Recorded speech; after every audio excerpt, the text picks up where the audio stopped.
Hello students, पिछले class में हम लोग हार्मफुल माइक्रोऑर्गेनिज्म्स के बारे में जाने थे और इससे हम बताए थे कि इससे बहुत सारे डिजीज होते हैं।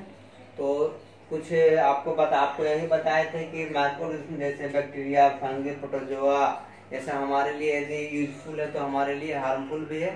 तो हार्मफुल कैसे है, क्योंकि इससे हमें बहुत सारी डिजीज होती है। तो आज हम चलेंगे disease causing microorganism and virus.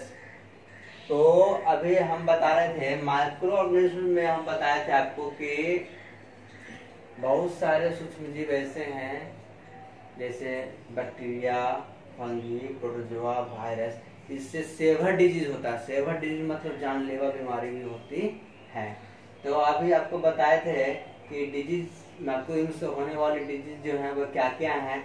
तो माइक्रोऑर्गेनिज्म डिजीज होने जैसे कि माइक्रोऑर्गेनिज्म जैसे बैक्टीरिया से होने वाली डिजीज आपका निमोनिया है, टेटनस है, ट्यूबरकुलोसिस है, लेप्रोसी है, कॉलरा है, food poisoning, typhoid and diphtheria. ये जो है बैक्टीरिया माइक्रोऑर्गेनिज्म से होने वाले डिजीज है। फंगी से होने वाली डिजीज में स्किन डिजीज, फूड पॉइजनिंग, ये फंगी से होने वाली डिजीज है। प्रोटोजोआ से होने वाली डिजीज में मलेरिया, कालाजार, अमीबी, डिसेंट्री एंड जियार्डियासिस।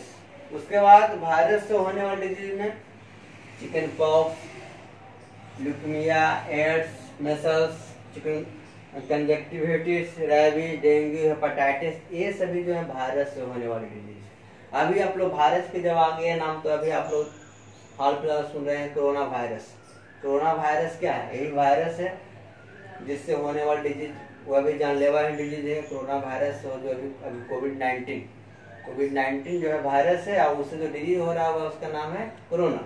तो कोरोना वायरस के ग्रुप का ही डिजीज है ना। इसी में उसको शामिल कर देंगे स्टडी करने के लिए। तो देखिए आगे आप लोग को हम बताते हैं कि वायरस से, डेट मीन्स माइक्रो ऑर्गेनिज्म से होने वाले डिजीज को हम क्या कहते हैं। तो the disease causing micro organism are called pathogenic micro organism. वैसा डिजीज जो रोगों का कारक है, वैसा माइक्रो ऑर्गेनिज्म जो रोगों का कारक है उसे पैथोजेनिक माइक्रो ऑर्गेनिज्म कहते हैं। और पैथोजेनिक माइक्रो ऑर्गेनिज्म कहते हैं उसको शॉर्ट रूप में पैथोजेंस भी कह सकते हैं। Pathogens disturb the normal functioning of the body by attacking different parts of the body. Pathogens मतलब माइक्रोब्स। हार्मफुल माइक्रोब्स क्या करते हैं? पैथोजेनिक माइक्रो ऑर्गेनिज्म क्या करते हैं? जब शरीर पर अटैक कर देते हैं तो शरीर के कुछ भागों को या पूरे शरीर को फंक्शन से डिस्टर्ब कर देते हैं। अब है disease causing microorganism can enter our body through. हमारे शरीर में डिजीज कॉजिंग माइक्रोऑर्गेनिज्म कैसे प्रवेश करती है? तो हमारे शरीर में डिजीज कॉजिंग माइक्रोऑर्गेनिज्म जो है वह फूड के द्वारा, वाटर के द्वारा और एयर के द्वारा प्रवेश करती है। उसके बाद कटे हुए स्किन का कटा हुआ भाग के द्वारा या डायरेक्ट कांटेक्ट में। देखिए डायरेक्ट कांटेक्ट की बात आ गई। अभी हमारे यहाँ कोरोना का चल रहा है। कोरोना क्या है? डायरेक्ट कांटेक्ट से होता है ना। यदि किसी कोरोना ग्रसित व्यक्ति के संपर्क में आएंगे, उससे हाथ मिलाएंगे तो हमें कौन सा डिजीज हो जाएगा जी? कोरोना हो जाएगा। इसीलिए ये सभी माइक्रोब से होने वाले हैं। और दूसरा इसका जो है, और इसका दूसरा मीडियम है, माध्यम है carrier such as mosquito and flies. कुछ मच्छरों के द्वारा भी होता है और कुछ मक्खियों के द्वारा भी होता है। तो अभी आपको बता रहे थे हम कि माइक्रो ऑर्गेनिज्म से होने वाले डिजीज कॉजिंग माइक्रो ऑर्गेनिज्म से होने वाले डिजीज को हम लोग, या सूक्ष्म जीवी से होने वाले डिजीज को हम लोग कम्युनिकेबल डिजीज कहते हैं। और दूसरा उसका देखिए क्या है, the microorganism which cause a particular disease is called causative microorganism for that disease. ये हुआ। तो अब है disease caused by microorganism and virus. तो बहुत सारे कौन कौन ऐसा माइक्रोऑर्गेनिज्म है जो बीमारी का कारक है। तो बैक्टीरिया हो गया, फंगी हो गया, वायरस हो गया और प्रोटोजोआ। कुछ परजीवियां, प्रोटोजोआ भी जो है वह वायरस का कारक है, इन्फेक्शियस डिजीज का कारक है। कम्युनिकेबल डिजीज उसी को कहते हैं और इन्फेक्शियस डिजीज वही हुआ, दोनों एक हुआ। तो कम्युनिकेबल डिजीज क्या हुआ? Disease which can get transmitted from one person to another by direct और indirect contact are called communicable या इन्फेक्शियस डिजीज। ऐसा डिजीज जो एक व्यक्ति से दूसरे व्यक्ति में फैलता है, उसे बाय डायरेक्ट या इनडायरेक्ट, उसे हम कम्युनिकेबल डिजीज या इन्फेक्शियस डिजीज कहते हैं। जैसे tuberculosis, cholera, typhoid, malaria, dysentery are some और common communicable disease. Communicable diseases are transmitted through contaminated food, water, air, insect, infected cloth, utensil, etc. Communicable disease जो है food के द्वारा transmitted होगा, वाटर के द्वारा होगा, एयर के द्वारा होगा, इंसेक्ट के द्वारा होगा, इन्फेक्टेड क्लॉथ के द्वारा होगा, यूटेंसिल के द्वारा। यदि इन्फेक्टेड क्लॉथ, यदि कोई बीमारी से ग्रस्त व्यक्ति है, उसका कपड़ा आप यूज किए तो आपको भी वह डिजीज हो सकता है। यूटेंसिल, यदि कोई बीमार व्यक्ति है, वो जिस बर्तन को पकड़ रहा है, जिस बर्तन को वह स्पर्श कर रहा है, उस बर्तन को आप भी स्पर्श कीजिएगा तो ये आपको भी हो सकता है। तो ये हो गया ट्रांसमिशन का मोड, हो गया मोड ऑफ ट्रांसमिशन। तो mode of transmission of communicable disease में यही आया रहेगा। क्या क्या? बाय डायरेक्ट कॉन्टेक्ट से होता है, या ड्रॉपलेट इन्फेक्शन से। डायरेक्ट कॉन्टेक्ट में क्या? डायरेक्ट कॉन्टेक्ट में जैसे देखिए, the infection may be caused by direct skin to skin, mucosa to mucosa और मुकोसा टू स्किन कॉन्टेक्ट, जैसे लेप्रोसी, एक्जिमा, कंजक्टिवाइटिस, जैसे eye infection conjunctivitis are transmitted through direct contact. Leprosy ये चर्म रोग है, एक्जिमा चर्म रोग है, कंजक्टिवाइटिस ये आंख की बीमारी है। तो ये डायरेक्ट कांटेक्ट में आने से होता है। यदि ग्रसित व्यक्ति के संपर्क में आएंगे तो ये हो सकता है। उसके बाद है by droplet infection, an infected person during coughing, यदि कोई छींकता है, अच्छा बीमार व्यक्ति, अभी कोरोना भी इसी पे चल रहा है, कफिंग से, स्नीजिंग से, स्प्लिटिंग से एंड स्पीकिंग में release droplets of moisture carrying the disease causing microbes. लोग बोलते हैं तो उनसे, उनके मुंह से भाप निकलती है, उसके बाद थूक से, उनका छींक से, कफ से, इन सभी के माध्यम से जो बीमारियां एक व्यक्ति से दूसरे व्यक्ति में ट्रांसफॉर्म होता है, जैसे बहुत सारी है, अभी कोरोना भी इसी पर है और ट्यूबरकुलोसिस भी इसी पर आधारित है, खांसी वगैरह होता है। तो these droplets when enter another person's body while breathing may make him sick।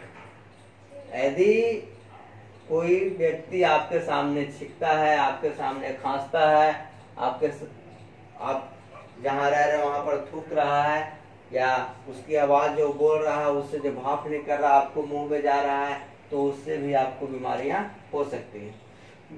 By using an infected needles या सिरिंज, इन्फेक्टेड नीडल या सिरिंज का प्रयोग से बीमारियां एक व्यक्ति से दूसरे व्यक्ति में ट्रांसफॉर्म हो जाता है। जैसे आप सुने होंगे एड्स, रेबीज, ये सब जो बीमारियां हैं वह इसी के माध्यम से होता है। Infection may also get directly transmitted through a bite और ब्लड ट्रांसफ्यूजन।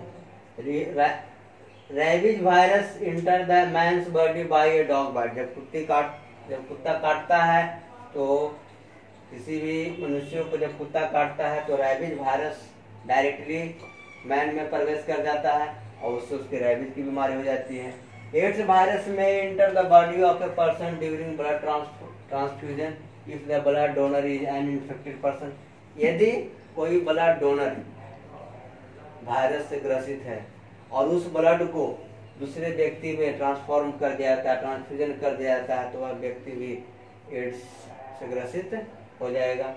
ये था डायरेक्ट मोड था। वह इनडायरेक्ट ट्रांसमिशन। इनडायरेक्ट ट्रांसमिशन में अभी आपको बताएं इनडायरेक्ट में कैसे होता है। जैसे फूड के द्वारा हो गया, वाटर के द्वारा हो गया, एयर के द्वारा हो गया, तो देखिए various modes of indirect transmission are, various mode क्या क्या है? Through infected food and water, संक्रमित भोजन और पानी से, गंदा पानी पिए, गंदा भोजन करेंगे तो क्या हो जाएगा? बीमार हो जाएंगे। जैसे अभी हम लोग सुनते हैं टाइफाइड हो जाता है, हैजा हो जाता है, ये सभी इन्फेक्टेड फूड एंड वाटर से होता है। Through cloth, through carrier such as mosquito, house fly, rat, flea, mosquito से, मच्छरों से बीमारियां हो जाती है, हाउस फ्लाई से होता है, रैट से अभी सुन रहे थे हम लोग, प्लेग वगैरह ये सभी होता है। Through cloth, towel, handkerchief and personal utensils of the patient, यदि हम रोगी का जो कपड़ा, जो हैंकरचीफ, जो तौली, जो यूटेंसिल्स रोगी यूज कर रहा है उसको यदि हम अपने यूज में ले आएंगे तो हम भी क्या हो जाएंगे? बीमार पड़ जाएंगे। थ्रो डर्टी हैंड्स और डर्टी यूटेंसिल्स, अनवॉश्ड फ्रूट्स या वेजिटेबल्स, अनवॉश्ड फ्रूट्स या अनवॉश्ड वेजिटेबल्स का उपयोग करेंगे तो हम बीमार पड़ जाएंगे। गंदे हाथों से खाना खाएंगे तो बीमार पड़ जाएंगे, गंदे बर्तन में खाना खाएंगे तो बीमार पड़ जाएंगे। ये था तो spread of disease by insect. Next topic है spread of disease by insect. Insect से जो डिजीज होता है, जैसे इंसेक्ट के काटने से भी डिजीज होने से, आप इंसेक्ट का भी देख रहे थे, हाउस फ्लाई था, है ना, मॉस्किटो था। तो disease are caused by microorganisms such as bacteria, virus, fungi and protozoa. These microorganisms enter our body either through air, water or food. Insects like flies, mosquitoes, cockroach also spread disease by carrying the harmful microorganisms on their feet and hair. Feet and hair. अब देखिए house fly जो है, house fly से कैसे बीमारियां फैलती है, समझिएगा ध्यान से। हाउस फ्लाई खुले हुए बाजार में मिठाइयों का दुकान रहता है, फलों का दुकान रहता है, और मक्खियां इधर से उधर गंदे जगहों से बैठ करके फिर जाकर तो उस मिठाई पर बैठ जाती है, फलों पर बैठ जाती है। तो उससे क्या होता है? उसके पैरों में जो गंदगी रहती है वह खाने वाली चीजों पे लग जाती है, फिर हम उसका उपयोग करते हैं तो क्या हो जाएंगे? हम लोग बीमार हो जाएंगे। ये सभी डिजीज कॉजिंग माइक्रोऑर्गेनिज्म्स है। कहता है आगे देखिए, ये सभी जो होता है यहाँ पर देखिए, house fly responsible for causing about 20 disease in humans and animals. House fly जो है 20 बीमारियों का, मानव और जीव जंतुओं में 20 बीमारियों का कारक है। 20 बीमारी ऐसे है जो मक्खियों के द्वारा मनुष्यों में और जीव जंतुओं में होता है। Many of these diseases like cholera, typhoid, tuberculosis and diarrhea are very dangerous. Malaria जो है, malaria is spread by the female mosquitoes.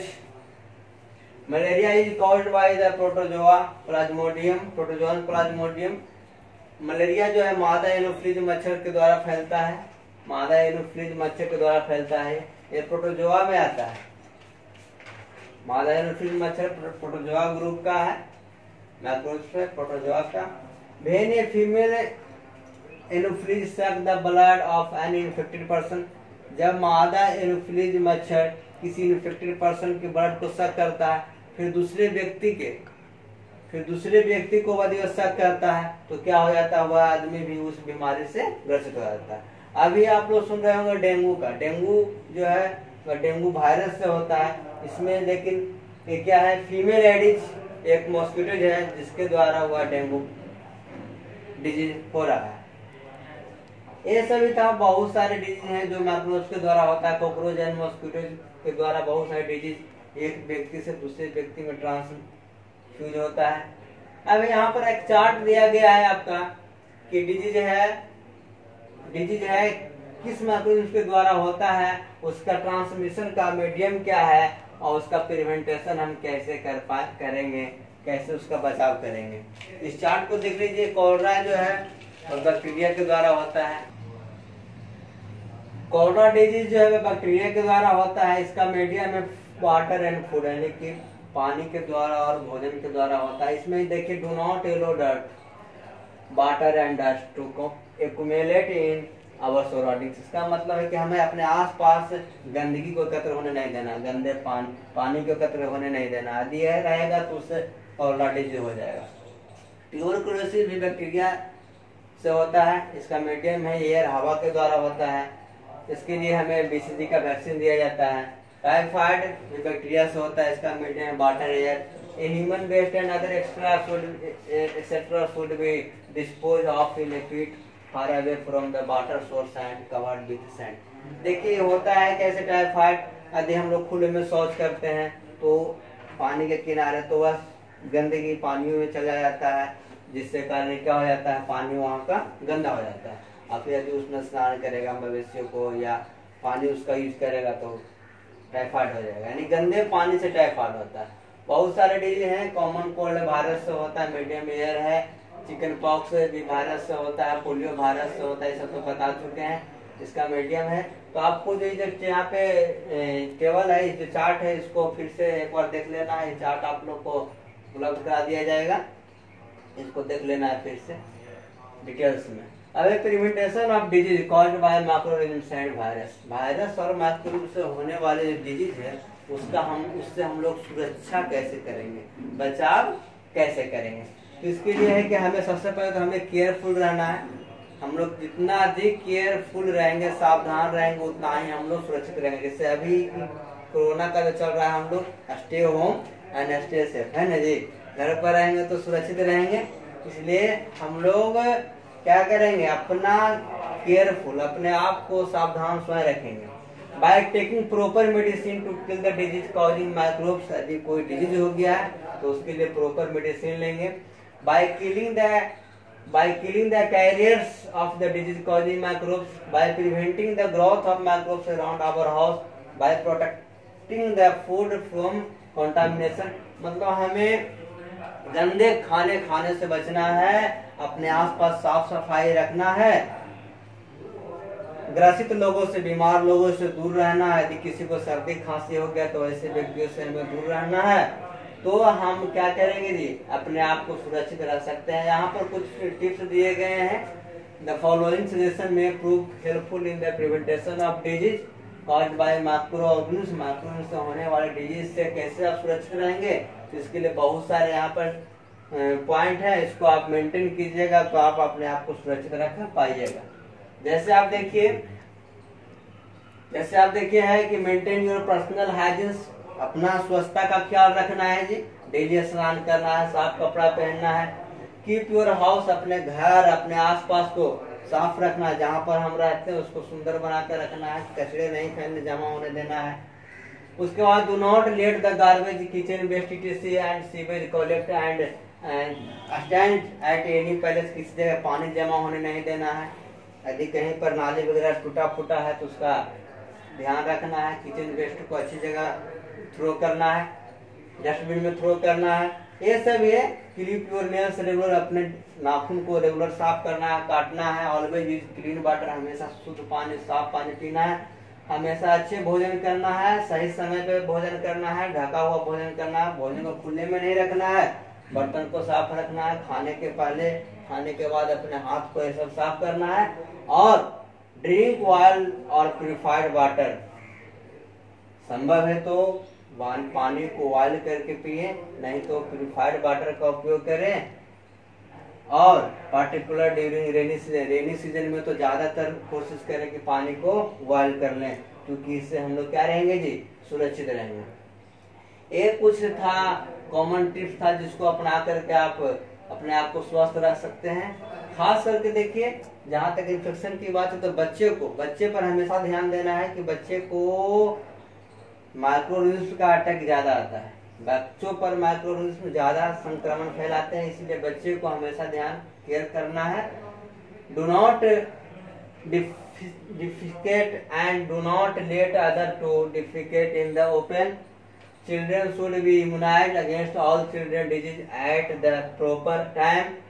Take balanced diet and do exercise regular. A healthy body can resist disease more effectively. देखिए यहाँ पर है कि हमें हमेशा संतुलित भोजन करना है और हमें रेगुलर एक्सरसाइज करना है, जिससे कारण क्या होगा जी, हम लोग स्वस्थ रहेंगे और सुरक्षित रहेंगे। ये था। अब इससे रिलेटेड कुछ यहाँ पर क्वेश्चंस है जिसको आप लोग को बनाना है, और इसका आप लोग को यदि कहीं पर दिक्कत होता है तो ग्रुप एडमिन से कांटेक्ट कर सकते हैं। इस क्वेश्चन को आप लोग को लिख लेना है, नोटबुक में लिख लेना है, उसको बनाना है। That's all. Thank you.